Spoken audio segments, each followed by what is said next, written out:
آپ کے رانا ثناء اللہ جو انٹیریئر منسٹر ہے جو آپ کے اوپر ہے وہ تو کہہ بیٹھا کہ عمران خان کو جیل میں ڈالنا ہے. وہ ابھی کوئی انکوائری کا مجھے بھی نہیں پتا, ابھی تو ہمیں 164 کا بیان بھی ہمارے سامنے نہیں آیا. ابھی تو نیوز آئٹمز آ رہی ہیں نا کہ جی اعظم خان نے یہ کہہ دیا. ہمارے سامنے تو ابھی کچھ نہیں آیا, کیونکہ میں نے اپنے وکیلوں سے پوچھا تو کسی کی وکیل کو بھی پتہ نہیں کہ وہ کون سا بیان ہے اعظم خان کا جو 164 پہ آتا ہے. یہ تو نیوز آئٹمز آ رہی ہیں. تو ابھی سے ہی وہ کہنا شروع ہو گیا ہے کہ جی اس نے جیل میں جانا ہے جو ایف آئی اے کا ہیڈ ہے. تو ایف آئی اے کی کیا حیثیت رہ گئی؟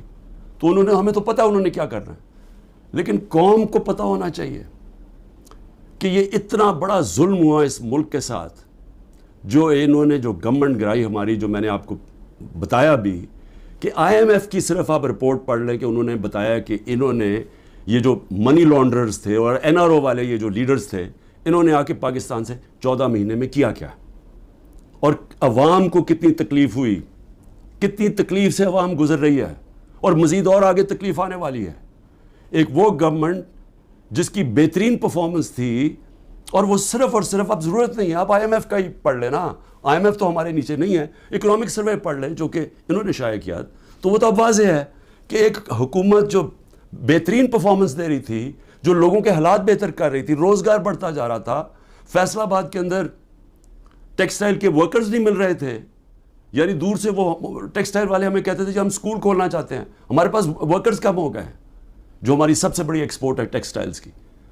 تو ادھر سے وہ گرتے گرتے آج یہاں پہنچ گئے ہیں کہ اسکریپ میں بیچی جا رہی ہے مشینری اب, اور یہ جو اب مزید اور مہنگائی آ رہی ہے. سر پوچھیں تو صحیح کہ جو بے روزگاری بڑھتی جا رہی ہے, پوچھیں لوگوں کے ساتھ گزارا ہوتا کیسے ہے, کون ذمہ دار ہے اس کا. یہ سائفر کے اوپر جب تحقیقات ہوں گی تو پتہ چلے گا کہ کتنی بڑی سازش ہوئی ہے. تو میں تو چاہتا ہوں کہ ایک صحیح معنی میں اس کے اوپر انکوائری ہو. میں تو تب بھی کوشش کر رہا تھا, لیکن تب تو ہونے نہیں دی. تو اللہ کرے کہ اس میں سے ہی کچھ چیز نکل آئے, لیکن یہ ایف آئی اے نہیں کر سکتی کہ وہ تو کنٹرولڈ ہے انہی لوگوں سے جو انہوں نے فائدہ اٹھایا یہ سازش سے. دوسری چیز ہے, اب 2 اور میرے اوپر نیب کے کیسز ہیں. ایک ہے القادر. اب القادر کے اوپر میں آپ کو بتا ہی چکا ہوں کہ وہ کیس یہ ہے کہ عمران خان نے ملک ریاض کو فائدہ دلوایا کیونکہ اس نے اس سے پہلے القادر یونیورسٹی بنائی تھی. اور القادر یونیورسٹی کیا ہے؟ چیریٹی کی یونیورسٹی.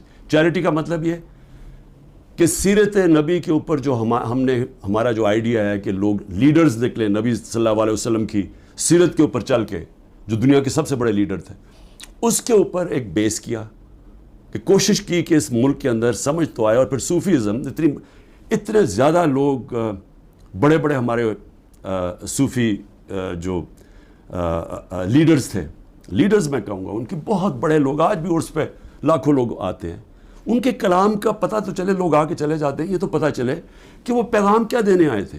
تو ایک تو یہ, اور پھر دوسری ٹیکنالوجی. یہ مقصد تھا, اور سارے آج القادر میں مفت پڑھ رہے ہیں, سارے غریب گھرانوں کے ہیں, اور وہ یونیورسٹی چل رہی ہے, اور وہ پیسہ جو ہے وہ وہاں لگا ہوا ہے. اس میں عمران خان کا کیا ذاتی فائدہ ہے؟ اس پہ مجھے یہ سمجھا دیں کہ مجھے کدھر سے فائنینشیل بینیفٹ ہوا ہے.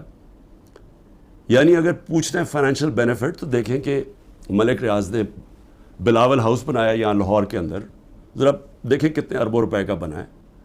وہ دیکھ لیں کہ جو لنڈن کے اندر جو ملک ریاض کا 190 ملین پاؤنڈ آیا, جو آج سپریم کورٹ میں پڑا ہوا ہے, تو اس میں سے 50 ملین پاؤنڈ انہوں نے گھر خریدا ہے لنڈن میں حسن شریف سے, نواز شریف کے بیٹے سے. یہ پوچھیں کہ 18 ارب روپیہ, کم از کم 17-18 ارب روپیہ ہے. 18 ارب روپے کا نواز شریف کے بیٹے کے پاس پیسہ کدھر سے آیا گھر خریدنے کا؟ کیا اس لیے وہ بھاگ گئے تھے باہر؟ جب نیب نے ان کو بلایا اور پوچھنا تو دونوں بیٹے باہر بھاگ گئے کہ جی ہم پاکستان کے شہری نہیں ہیں.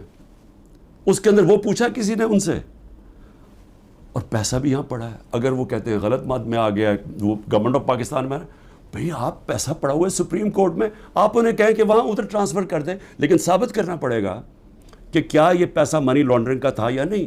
وہ پاکستان گورنمنٹ کو اور برطانیہ میں ثابت کرنا پڑے گا. تو ہمارے پاس بھی یہ چوائس تھی, ہم نے پیسہ منگوا لیا, پیسہ یہاں پڑا ہے, تو چوری کدھر ہے اس میں؟ یہ القادر. دوسرا توشہ خانہ. اب توشہ خانہ کا ذرا سمجھ جائیں, وہ توشہ خانہ ہے کیا. یہ لوگوں کو ہے جی پتہ نہیں کیا اتنا بڑا اس کو بنا دیا. 70 سال سے توشہ خانہ کے اندر وہی قانون چلتے آ رہے تھے.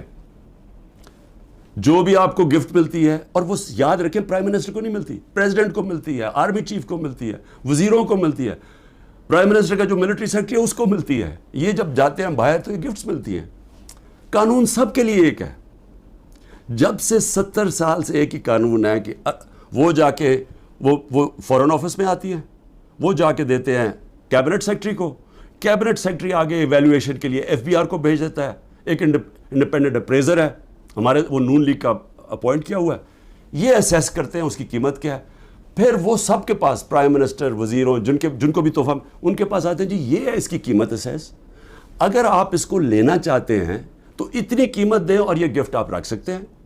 اور اگر یہ نہیں لینا چاہتے تو یہ بھی سمجھ آئیں وہ پھر آکشن ہوتی ہے، وہ جا کے کوئی بھی خرید سکتا ہے.